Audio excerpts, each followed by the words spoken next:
तर बाकीच्यांना वाटतं की तंबाखू जे काही फक्त किरकोळ व्यसन आहे, परंतु ते किरकोळ व्यसन नाही आहे, तर तो एक मोठा आजाराचाच भाग आहे. कारण तंबाखू हे गेटवे ऑफ इंडिया, जसं मुंबईला आपण गेटवे ऑफ इंडिया बघतो, भारताचं प्रवेशद्वार, तशा पद्धतीनं तंबाखू हे गेटवे ऑफ ॲडिक्शन आहे, व्यसनाची सुरुवात आहे. कारण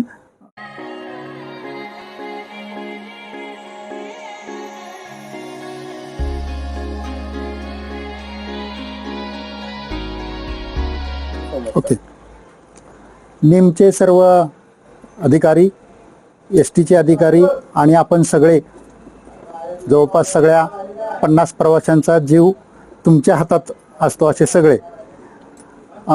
दोन गोष्टीबद्दल आपल्याला बोलायचं आहे, एक व्यसनमुक्तीबद्दल आणि दुसरं त्यांनी सांगितलं की मानसिक ताणतणाव. 2021 नंतर जो कोविडनं आपल्याला मोठा एक धक्का दिला, तो म्हणजे आपल्या सगळ्यांना मानसिक ताण हे जास्त प्रमाणात देऊन तो गेला आणि त्यातून बाहेर पडणं हे कोणालाही अशक्य झालं नाही आहे. आणि मग आपल्याला प्रश्न पडतोय की मग ह्या गोष्टी आम्हाला कशासाठी? जगात खरं तर ताण कोणाला नाही असं जगात कोणीच नाही आहे. जे अगदी लहान मुलापासून ते वयस्क माणसापर्यंत सगळ्यांना ताण आहे. परंतु आपला जो ताण आहे तो दोन अर्थाने, एक तर कौटुंबिक ताण आहेच, त्याचबरोबर आपल्याला जो कामाचा ताण आहे, त्या कामाच्या ताणातून आपल्याला कशा पद्धतीनं रिलॅक्स व्हायला पाहिजे ह्याच्याबद्दल आपल्याला बोलायचे.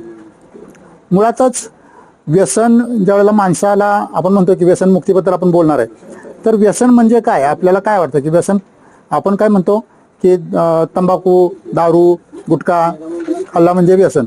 तर व्यसनचा अर्थ काय होतो आपल्या दृष्टीने? काय व्यसन म्हणजे काय दादा? काय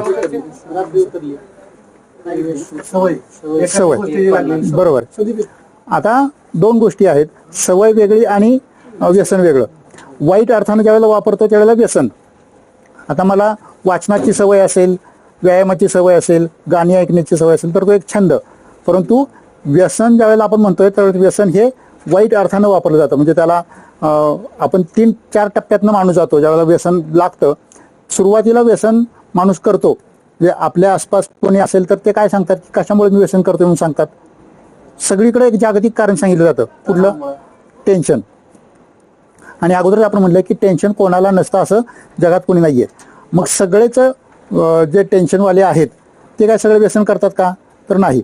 मग व्यसन लागण्याची काही कारणं जी आहेत त्याच्यामध्ये सगळ्यात महत्त्वाचं की आपलं मन दुर्बल असेल तर एक व्यसन लागू शकतं, किंवा समवयस्कांचा दबाव, घेरे त्याला काय होतंय, अशा पद्धतीतनं व्यसनाची सुरुवात होते. आणि मग पुढं आपण कुठलाही माणूस हा पुढं आपल्याला अट्टल बेवडा बनायचंय या दृष्टीनं कधीही व्यसन करत नाही. सुरुवातीला मजा म्हणून करायला सुरुवात करतो, कारण त्यातनं क्षणभर का होईना आपल्याला तात्पुरता काहीतरी आनंद मिळाला आहे, तात्पुरती मजा मिळाली असं वाटायला लागतं. आणि मग तो एका गोलामध्ये तो मजा मिळवण्याचा प्रयत्न करतो. पण पुढच्या टप्प्यावर काही दिवसानंतर त्याला असं वाटतं की मागच्या वेळेला 90 घेऊन मला जी मजा आली होती त्यावेळेला पुढच्या वेळेला आणखीन काहीतरी मजा मला येईल, आणि त्यासाठी मग तो पुन्हा प्रयत्न करायला लागतो. पुन्हा प्रयत्न करायला लागलो की काय होतं की आपला जो मेंदू आहे तो मेंदू काय करतो, त्याची सवय त्याला लागायला लागते. म्हणजे थोडक्यात आपण असं म्हणतो की लहानपणी आपल्याला, आपण सगळे लहानपणातनं पुढे गेलेलो आहे, लहानपणी आपल्याला एक पाहुणा आलेला आवडायचा. कुठला? लाड करणारा आपला मामा. मामा आलेला आवडायचा कारण मामा लाड करतो, हे करतो. तसं आपल्या ज्या मेंदूतल्या मज्जापेशी आहेत त्यांना पहिल्यांदा ते ज्या वेळेला व्यसनी पदार्थ मिळाला त्यावेळेला खूप आल्हाददायक असं वाटायला लागलं, आणि त्यांना असं वाटायला लागलं की तो पाहुणा जो पुन्हा पुन्हा पुन्हा पुन्हा परत यावा. आणि म्हणून मग त्या मागणी करायला लागतात, आपल्या मज्जापेशी मागणी करायला लागतात. आणि मग हळूहळू काय होतं की त्याची सवय लागायला लागते. सवय लागल्यानंतर बहुतेकांचं कसं होतं की त्या सवयीपर्यंत थांबतात, परंतु त्याच्या पुढच्या टप्प्यामध्ये जे जातात ते काय करतात की त्यांना डिपेंडन्सी बनते, की ते घेतल्याशिवाय जमेनाच असं होतं. म्हणजे आपण जर ह्या चालक विभागातले आहोत तर आपल्याला माहिती आहे की शहराच्या ठिकाणी आपण बघतो की सिग्नल असतात. ग्रीन सिग्नलचा अर्थ होतोय की गाड्या जा ये केल्या तरी चालतात. मग त्यावेळेला सुरुवात जी होती ती ग्रीन सिग्नलमधनं होते की आपण थोडी कधीतरी घेतली तरी चालतंय, मेंदूला चालतं. त्याच्यानंतर कधीतरी आपलाच मेंदू येलो सिग्नल दाखवायला सुरुवात करतो किंवा ऑरेंज सिग्नल दाखवायला सुरुवात करतो की आता कुठेतरी थोडे थोडे धोके आपल्याला द्यायला लागलेले असतात. पण आपला मेंदू इतका लबाड आहे, आपल्याला जी दोन मनं आहेत, चांगलं मन आणि वाईट मन. ते वाईट मन म्हणतं की नाही त्याला काय होतं घेतली म्हणून थोडंसं आपल्याला थोडी तर घ्यायची, परंतु तेवढ्यावर थांबत नाही. मग चांगलं मन म्हणतं की काहीतरी वाईट होईल असं घेऊ नको, परंतु ते चांगलं वाईट म्हणायचे काय ऐकायला तयार नसतं. आणि मग काय होतं की रेड सिग्नल पर्यंत आपण जातो. रेड सिग्नलचा अर्थ काय होतो की आता थांबलंच पाहिजे, परंतु रेड सिग्नल म्हणजे काही तरुण मुलं काय करतात की घाई गडबडीनं रेड सिग्नल सुद्धा तोडून जातात, त्यावेळेस निश्चितपणे अपघात होतो. तशा पद्धतीनं आपल्या जीवनामध्ये आपलाच मेंदू ज्यावेळेला सांगतो की रेड सिग्नल आता ओलांडून जाऊ नको, परंतु तो जर गेला ओलांडून तर निश्चितपणे त्याच्या आयुष्यामध्ये अपघात म्हणजे काय की मानसिक पडझड, शारीरिक पडझड, कौटुंबिक सगळे वाद हे सगळे व्हायला सुरुवात होतं. आणि मग याच्यातून बाहेर पडणं अवघड व्हायला लागतं, कारण आपल्याला माहितीच नाही की व्यसन हा शारीरिक आजार आहे. मन आणि शरीर, आपण जसं डोकं दुखायला लागल्यानंतर एखादी गोळी घेतो आणि थांबतो, किंवा खूप थंडी ताप आला नाही थांबला तर आपण डॉक्टरांच्याकडे जातो, म्हणजे शरीराच्या आजारासाठी आपण डॉक्टरांच्याकडे जातो, तसं मनाच्या डॉक्टरांच्याकडे आजाराला आपल्याला जायला नको वाटतं. कारण मानसोपचार तज्ज्ञ म्हणजे वेड्यांचे डॉक्टर आहेत, आणि त्याच्याकडे गेलो तर समाज काय म्हणेल आपल्याला आपलं वाटायला लागतं की त्याला काही वेळ लागलंय का म्हणून तो जातोय का असं वाटायला लागतं. म्हणजे आपण म्हणतो की सबसे बडा है रोग क्या कहेगे लोग, लोक काय म्हणतील याच्यासाठी आपल्या स्वतःच्या आरोग्याकडे आपण दुर्लक्ष करत जातो आणि मग आपण त्याच्यामध्ये वाहत जातो. मग आपल्याला असं करायचंय की जर आपल्याला वेळीच, म्हणजे आपण सगळेजण ज्यावेळेला कदाचित आपल्यातले काही जण सांगतात की ड्रायव्हर लोकांचा आणि व्यसनाचा जवळचा संबंध असतो, तो खाजगी गाडीचा ड्रायव्हर असो किंवा आणखी कुठलाही असो, असा जवळचा संबंध असतो. पण हे सगळं खरंच असेल असं नाही, 50% खरं असेल, 50% ते खोटं असेल. आता हे कोण कुठल्या टप्प्यात जाईल, जे व्यसन का लागू शकतं ह्याच्या मागचे जर कारण आपण बघितले तर मग अशी म्हटलं की मैत्रीचं एक कारण असू शकतं, मानसिक दुर्बलता असू शकते, तिसरं कारण असू शकतं तर अनुवंशिकता. अनुवंशिकता म्हणजे काय की आपल्याला चेहरा आपल्या आईवडिलांच्याकडनं जसा आलाय तशा पद्धतीनं अल्कोजीन, म्हणजे जीन्स आपल्याला आईवडिलांच्याकडनं आले म्हणून आपल्याला चेहरा आपल्या आईवडिलांसारखा दिसतो, तसं आपले जर वडील किंवा आजोबा, आईकडचे आजोबा किंवा वडिलांकडचे आजोबा जर घेत असतील तर त्यांच्याकडनं ते जीन्स आपल्याकडे आलेले असतात, आणि मग आपण तिथं ओठाला जिभेला एक थेंब जरी लागला तरी त्या मज्जापेशी जागे होतात आणि म्हणतात की आपल्याला आता व्यसनी पदार्थ हवाय. कदाचित आपल्या पूर्वजांपैकी कोणीच घेतलेली नव्हती, आणि आपण काय घेतले तर सामाजिक परिस्थितीमुळे घेतले, कोणीतरी आग्रह केलाय म्हणून घेतले, कोणीतरी काय केलंय उत्साह वाटायचा म्हणून घेतले, परंतु नंतर मग कदाचित आपल्या पुढच्या पिढीकडे ते निश्चितपणे जाऊ शकतं हे आपल्याला माहिती आहे. आणि त्यामध्ये व्यसनाचा गैरसमज काय की जे आमच्या वयामध्ये, मी ज्यावेळेला 11वीत असताना मित्रांनी मला सांगितलं होतं की तब्येत अशी बारीक आहे, मग तब्येत जर सुधारायची असेल तर पहिल्यांदा थोडीशी काय कर, बियर घे. हितनं सुरुवात होते. आणि समजा नाही घेतली तर मग नावं काय ठेवतात की तू बायल्याचं आहेस, मग बांगड्या घर, तू मर्दच नाहीस. मग आपल्याला असं वाटतं की माझा इगो दुखावला गेलाय आणि मग मला त्यांच्याबरोबर बसलं पाहिजे, घेतली पाहिजे. परंतु जर आपण खरा मर्दपणा आहे तो तिथं आहे, व्यसनाला नाही म्हणण्यामध्ये खरा मर्दपणा आहे. कारण एकदा व्यसन चालू झालं की पुढं आपला मर्दपणा कमी व्हायला सुरुवात होते. म्हणजे शारीरिक समस्या निर्माण होतात, मानसिक समस्या निर्माण होतात, कौटुंबिक तर म्हटलंच, लैंगिक समस्या पण काही वेळेला निर्माण होतात. आणि सगळ्यात महत्त्वाचं की आपल्या जवळपास 80%, भारतामध्ये जवळपास 80% लोकांना तरी किमान तंबाखूचं व्यसन हे असतंच. आणि तंबाखूचं व्यसन म्हणजे काय आहे तर बाकीच्यांना वाटतं की तंबाखू जे काही फक्त किरकोळ व्यसन आहे, परंतु ते किरकोळ व्यसन नाहीये, तर तो एक मोठा आजाराचाच भाग आहे. कारण तंबाखू हे गेटवे ऑफ इंडिया, जसं मुंबईला आपण गेटवे ऑफ इंडिया बघतो भारताचं प्रवेशद्वार, तशा पद्धतीनं तंबाखू हे गेटवे ऑफ ॲडिक्शन आहे, व्यसनाची सुरुवात आहे. कारण कॉलेजच्या वयामध्येच मुलांना व्यसन ते लागण्याची शक्यता असते. का तर आता परीक्षेचा दिवस जवळ आलाय, परीक्षेचे दिवस जवळ आले म्हटलं की काय होतं की संध्याकाळी जागून अभ्यास करायचा म्हटल्यानंतर कोणीतरी सांगतं की तंबाखू खाल्ली की जागरण होतं, किक बसते. परंतु त्याच वेळेला जर आपल्या कुटुंबियांनी आपण व्यसन करतोय त्यावेळेला जर हिथं किक घातली असती तर कदाचित आपण थांबला असतो, परंतु ते मेंदूला किक बसली आणि ते सुद्धा आपण काही घरातल्यांना सांगून नाहीच केलेलं, ते सगळ्यांना लपून छपून केलं. आणि नंतर मग ज्यावेळेला कळायला घरातल्यांना त्यावेळेला असं तसं कळलंच आहे तर जाऊ दे आता. मग तंबाखूमुळे काय होतंय की तंबाखूच्या बाबतीत असं सांगितलं जातं की तंबाखू माणसांना माणसातनं उठवते. ते दोन अर्थानं, एक म्हणजे जर आता मी तुमच्या सोबत बसलोय आणि जर तंबाखू खालत असेल तर थुंकण्यासाठी मला उठून जावं लागतंय, हे एक अर्थानं. आणि दुसरं की आपलं आयुष्य तंबाखूमुळं साधारण 20 ते 25 वर्षांनं कमी होतं. कारण तंबाखूचा नखशिकांत म्हणजे पायाच्या नखापासून ते डोक्यांच्या केसांपर्यंत प्रत्येक अवयवांवर त्याचा परिणाम होत राहतो.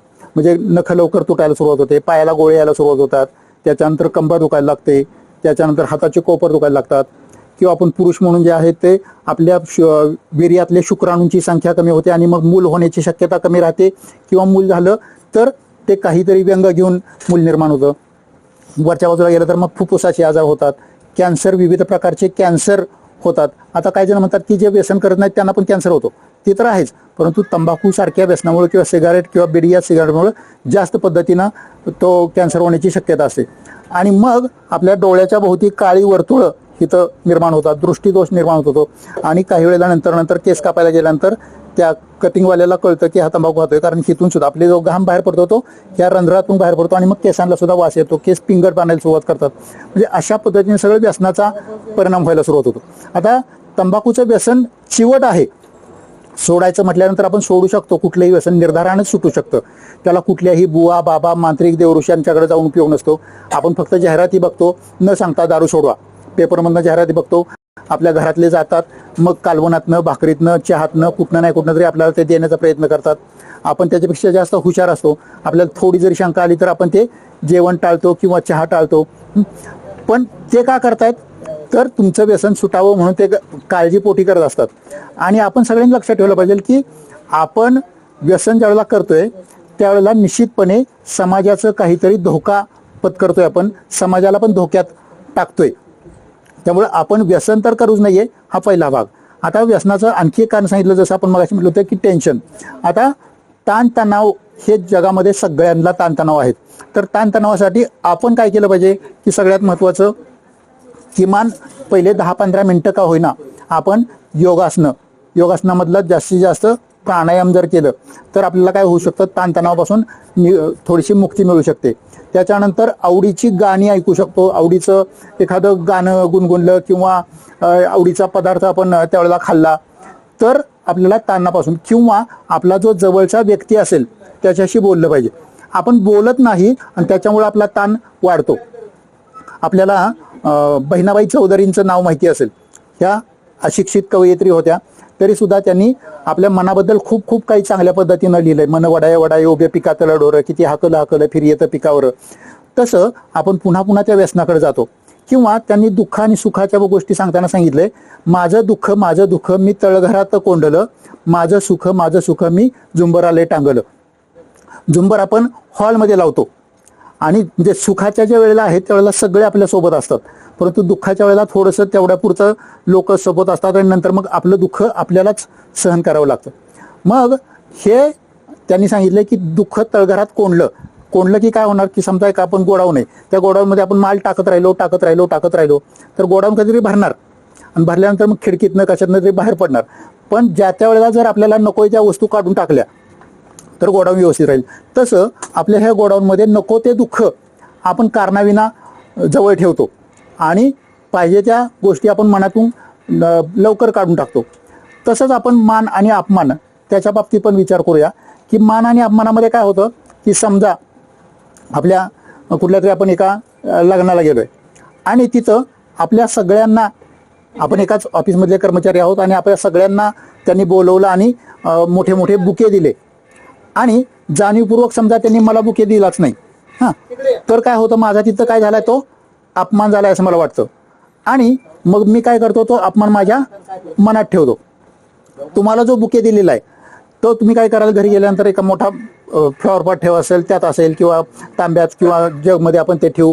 3-4 दिवसानंतर तो बुके सुकल्यानंतर आपण कुठं टाकणार, तो डस्टबिनला टाकणार. म्हणजे मान मिळालेला आहे पण तो डस्टबिनला टाकला आणि अपमान मात्र माझ्या मनात ठेवला, की जो मला सातत्यानं टोचत राहणार आणि तोच अपमानाचं ओझं घेऊन मी जाणार.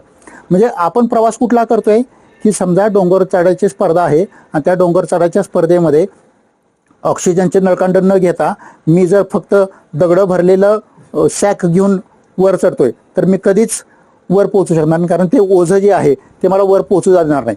तर तसं आपण ताणाचं ओझं घेऊन वर पुढच्या प्रवासाला आपल्याला जायचं नाहीये, तर त्यासाठी काय करायला पाहिजे की ताणतणावाचं नियोजन करण्यासाठी सगळ्यात पहिल्यांदा कोणाशी तरी मनमोकळेपणे बोलायला सुरुवात करा.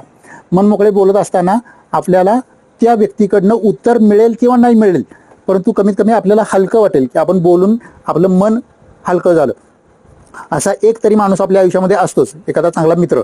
जे आपण आपल्या पत्नीशी बोलू शकत नाही ते आपल्या चांगल्या मित्राशी आपण बोलतो, त्यामुळे त्याच्याशी बोलावं. त्याच्यानंतर योगा, प्राणायाम या सगळ्या गोष्टी कराव्यात. जर तो ताण वाढत जातोय असं म्हटलं तर आपल्या जवळचं जो काही आरोग्य सेवक असतील त्या आरोग्य सेवकाशी त्याच्याविषयी बोलावं. या सगळ्या पद्धतीनं पुढे जर गेलो तर आपल्याला त्याचा फायदा होऊ शकतो. त्याच्यानंतर तुम्हाला डिजिटल प्लॅटफॉर्म आपल्याकडे सगळीकडे आता अँड्रॉइड मोबाईल तर निश्चितपणे असतात, तर त्याच्यामध्ये एक मायका म्हणून ॲप आलेलं आहे, MYCA मायका. ते मायका ॲप आपण ज्यावेळेला डाउनलोड करून घेतो, म्हणजे प्ले स्टोअरला गेला तुम्ही की MYCA मायका टाकायचं आणि मग त्याच्यामध्ये बुद्धाचं चित्र येईल. दोन त्या पद्धतीने दिसतात. बुद्धाचं चित्र दिसणारं मायका त्यात ॲप करायचं. डाउनलोड केलं की मग काय होतं की आपल्याला ते OTP वगैरे मागतं.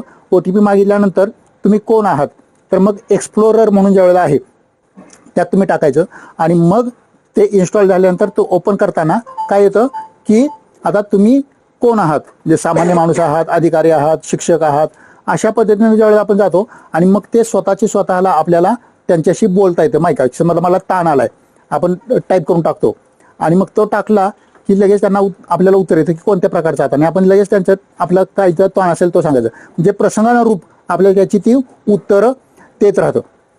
त्याचा पण तुम्हाला चांगला फायदा होऊ शकतो.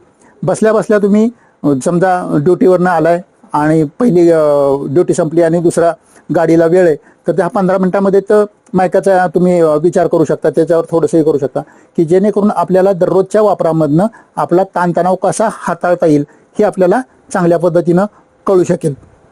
आणि सगळ्यात महत्त्वाचं की आपलं जीवन खूप सुंदर आहे. आपण म्हणतो की मंगेश पाडगावकरांनी म्हटलं होतं की या जगण्यावर या जन्मावर शतता प्रेम करावे. तशा पद्धतीनं आपण आपल्या जीवनावर प्रेम करायचं. सगळ्यात माणूस स्वतःवर जास्त प्रेम करतो. आपण किती जरी म्हणलं की माझं मुलांच्यावर प्रेम आहे, तरी तसं नाहीये. फक्त प्रत्येक जण आपला स्वतःचा विचार करत असतो आणि मग आपण स्वतःचं जीवन जर चांगलं जगलो तर आपलं कुटुंब, म्हणजे ज्या वेळेला आपण व्यसन, म्हणजे काही जण म्हणतात की त्याला कळत नाही का, एवढी मुलं मोठी झालीत, बायको आहे, पोरं आहेत, आई वडील आहेत, त्यांचा विचार करत नाही. तर नाही होत तसं. कारण कोणतंही व्यसन काय करतं की आईची माया, बायकोचं प्रेम, मुलांबद्दलचा जिव्हाळा जिथं सगळीकडे विरघळून जातो ते म्हणजे व्यसन असतं. म्हणजे आता मी ज्या व्यसनमुक्ती केंद्रामध्ये काम करतोय तिथं येणाऱ्यांची संख्या पूर्वी 35-40च्या पुढं असायची. आत्ताची जी संख्या आहे ती साधारण 16, 17, 18, 19, 20 एवढे आहेत. आणि त्यामध्ये गांजासारखं व्यसन हे जास्त अलीकडच्या मुलांना जास्त लागायला लागले. दारूचं कसं होतं की दारू दिसून येते, परंतु गांजाचं व्यसन पटकन कळून येत नाही आणि त्यामध्ये सगळ्यात महत्त्वाचा मेंदू त्यांचा खराब होतोय आणि मग सगळं त्यांचं संपतंय. जे आपण आपला सगळ्यात मौल्यवान हे आपला मेंदू आहे. जसं गाडीचं इंजिन महत्त्वाचं आहे तसं आपला मेंदू हा खूप मौल्यवान आहे. आणि तो जर ह्या अशा व्यसनामुळे जर होत गेला, खराब होत गेला तर काय होणार याचा विचार ती मुलं त्यावेळेला करत नाहीत. आणि मग आई वडील काय म्हणतात की आमचं नशीब फुटकं की आम्ही असलं पोरगं जन्माला घातलं. त्यामध्ये खरं तर आई वडिलांचा काहीच दोष नाहीये, सामाजिक परिस्थिती आहे त्याचा दोष आहे. किती जरी चांगले संस्कार केले तरी बाहेरची परिस्थिती कशी आहे त्याच्यावर त्याचा अवलंबून आहे. त्यामुळं आपण आपल्या मुलांच्याबद्दल संस्कारित करताना खूप चांगल्या पद्धतीने करतोय. त्यांच्याशी मैत्री रूपाने जर बोललं, म्हणजे समजा अगदी त्याला काही व्यसनमुक्तीचं प्रशिक्षण द्यायचे, बस मी तुला व्यसनमुक्ती सांगतो असं नाही. टीव्हीला कुठला तरी सीन लागला आणि तिथं व्यसनाचा प्रश्न आला की त्याला सरळ सांगू शकतो आपण की हे फक्त पैशासाठी ते करतायत. खरं तर त्यांना व्यसन नसतं. तो जो हिरो असेल तो आपला आयडियल तो मानतो, त्याला वाटतं की तो पितोय मग मी पिलो म्हणून काय बिघडतोय, शाहरुख खान सिगारेट ओढतोय तर मग मी ओढली म्हणून काय बिघडते. ह्या चुकीच्या गैरसमजातून मग ती मुलं व्यसनाकडे जातात. तर आपल्या स्वतःला व्यसनापासून लांब राहायचंय आणि आपल्या मुलांना त्याच्यापासून लांब ठेवण्यासाठी जास्तीत जास्त प्रयत्न करायचा आहे. आपण समाजाचा एक जबाबदार घटक आहोत आणि तो घटक अतिशय चांगल्या पद्धतीनं सेवा देणारा घटक आहे. आपण बघतोय की आपल्यापैकी बरेच कर्मचाऱ्यांना विना अपघात चांगले पुरस्कार मिळतात. तर त्याच्या मागचं आम्हाला असं वाटतं की सगळ्यांना तो पुरस्कार जास्तीत जास्त पद्धतीने मिळाला पाहिजे. आणि अपघाताचं एक कारण व्यसन हे असू शकतं, समोरच्या माणसाकडनं किंवा आपल्याकडनं ज्यावेळेला चुकीचं वर्तन करतं त्या. आणि आपण बघतोच की जवळपास पेपरमध्ये ज्या बातम्या बघतो आपण की कुठल्याही अपघातामध्ये त्या ड्रायव्हरनं कुठंतरी व्यसन केलं असतं. आपण खूप चांगले चाललेलो रस्त्यानं होतो, त्या ड्रायव्हरची चूक असते कारण त्यानं व्यसन केलंय. कारण त्या व्यसनामुळं मेंदू जो आहे तो मेंदू त्याचा हळूहळू परिणाम करायला लागला असतो. आणि हे आपल्यावर होऊ नये. आपलं जीवन हे अमूल्य आहे आणि तशा पद्धतीनं आपण खूप चांगल्या पद्धतीनं जीवन जगायला प्रयत्न केला पाहिजे असं वाटतं. आणि मग जर याच्यासाठी उपचार हवे असतील तर जवळच्या प्राथमिक आरोग्य केंद्रामध्ये आपण जावं. तिथं आता काय झालंय की सिव्हिल हॉस्पिटलला फक्त मानसिक आरोग्याचा विभाग आहे. छोट्या छोट्या दवाखान्यामध्ये इथं मानसिक आरोग्याचा विभाग नाहीये. परंतु इथल्या डॉक्टरांना तुम्ही दाखवू शकता की मला मानसिक ताण आहे, मला तंबाखूचं व्यसन आहे, मला गुटख्याचं व्यसन आहे, मला दारूचं व्यसन आहे, असं स्पष्टपणे जर बोलला तर त्याच्यावर ते उपाय देऊ शकतात. आणि त्यातून जर लवकरात लवकर बाहेर नाही पडता आलं तर मग आपल्याला काय करू शकतो आपण की व्यसनमुक्ती तज्ज्ञांचा म्हणजे मानसोपचार तज्ज्ञांचा आपण त्याच्यावर सल्ला घेऊ शकतो. निश्चितपणे हे व्यसन असा आजार आहे की तो कायमस्वरूपी बरा होत नाही, पण एकदा दुसऱ्या तिसऱ्या चौथ्या प्रयत्नातनं तो त्याच्यातून बाहेर पडू शकतो. जसंच आपल्याला डायबेटीस एकदा झाला की कायम त्याला पथ्य पाळावे लागतात, तसं व्यसनमुक्तीसाठीची जी पथ्य आहेत ते सगळ्यात महत्त्वाचं काय की सगळ्यात पहिल्यांदा की मनाचा निर्धार पाहिजे. जगात औषध कुठे आहे? फक्त आणि फक्त इथं आहे की स्वतःच्या मनाचा कंट्रोल. आपण म्हणतोच की काय नाही व्यसन सोडायचं म्हटल्यानंतर मनाचं कंट्रोल पाहिजे. होय, मनाचं कंट्रोल पाहिजे, फक्त ते वाढवलं सुद्धा पाहिजे. जितकं आपण मनाचं कंट्रोल वाढवू ना तेवढं जास्त चांगल्या पद्धतीने आपल्याला पुढे जाता येईल. दुसरं काय की होय मला व्यसन सोडणं जमणार आहे याची सकारात्मक स्वतःची ठेवायची. जर नाही जे समजा 2-3 दिवस नाही पिली तर काय होतं की हात थरथरायला लागतात, मग अस्वस्थ वाटायला लागतं, भीती वाटायला लागते, भास व्हायला लागतात की मला काहीतरी होईल असं वाटायला लागतं. आणि मग तसं वाटायला लागलं की आपल्याला वाटतं की थोडीशी घ्यावी, परंतु ती थोडीशी घेऊन आपण थांबू शकत नाही हे त्या मेंदूला कळतं. आणि मग त्याच्यानंतर पुन्हा दुसरा दिवस, तिसरा दिवस, चौथा दिवस असं होऊ शकतं. ती वेळ आपल्यावर येऊ नये म्हणून काय करायचं की लवकरात लवकर औषधं घेण्याचा प्रयत्न करायचा. दुसरं की हळूहळू आम्ही मग नंतर टेक्निक शिकवतो की ज्यावेळेला पोट रिकामा असेल त्यावेळेला पिण्याची इच्छा होते, त्यामुळे पोट भरलेलं ठेवा. ते घरातनं जास्त डबा घेऊन बाहेर पडायला जास्त आणि कामावरनं सुटल्यानंतर जर प्यायची होत असेल तर पहिल्यांदा डेपोमध्ये बसा, खा आणि मग घरी जा. की जेव्हा पोट भरलेलं असेल त्यावेळेला मेंदूचा पुरवठा आपल्याला या बाजूला जातो आणि मग तो विचार मनात येत नाही. मग काय करा त्यावेळेला की आपल्या घरातल्यांचा विचार, आपली घरी मुलं आणि बायको आपली वाट बघते, आई वडील वाट बघतायत, हा विचार डोळ्यासमोर दिसला पाहिजे. बाटलीमध्ये आपल्या मुलांचा चेहरा दिसला पाहिजे, बायकोचा चेहरा दिसला पाहिजे, आई वडिलांचा चेहरा दिसला पाहिजे. जसं आपण म्हणतो की शिवाजी महाराजांच्या काळामध्ये संताजी धनाजी पाण्यात दिसायचे, तशा पद्धतीनं दारूचा धसका बसला पाहिजे आपल्याला, त्या दारूच्या बाटलीत ते दिसलं पाहिजे. गुटख्याच्या पुडीवर आपण बघतो की डेंजरस म्हणून लिहिलेलं असतं, परंतु त्याच्याकडे दुर्लक्ष करतो आपण आणि आपण तो पुडी पटकन आणि तोंडात टाकतो. तर असं होता कामा नये. त्याच्याबरोबर सगळ्यात स्वतःच्या मनाला सकाळी सांगा की मला आजच्या दिवस व्यसन करायचं नाहीये. जसं दुकानात पाट्या होत्या, आता नाहीत पाट्या, आज रोख उद्या उधार, तशा पद्धतीनं मला आजच्या दिवस व्यसनापासून लांब राहायचंय असं आपण स्वतःच्या मनाला सांगायचंय. ज्यावेळेला पिण्याची इच्छा होईल त्यावेळेला पहिला घोट घातक हे आपण सांगायचं. कारण एक घोट हिथं लागला की मग ही मागणी करणार आहे आणि पुन्हा पुन्हा येणार. त्यामुळे पहिला घोट घातक, फक्त आजचा दिवस मला व्यसनापासून लांब राहायचंय. या सगळ्या गोष्टी जर आपण स्वतःच्या मनाला सांगत गेलो तर अशक्य अशा कुठली गोष्ट नाहीये. फक्त प्रयत्न आपण कमी पडता कामा नयेत. कारण आपण काय करतोय, आरंभ शून्य असतो सगळे. 1, 2, 4 दिवस, 8 दिवस, 15 दिवस तो प्रयत्न करतो आणि ते प्रयत्न मग नाही आपल्याला जमतच नाही म्हणून सोडून देतो. तर तसं अजिबात करू नका.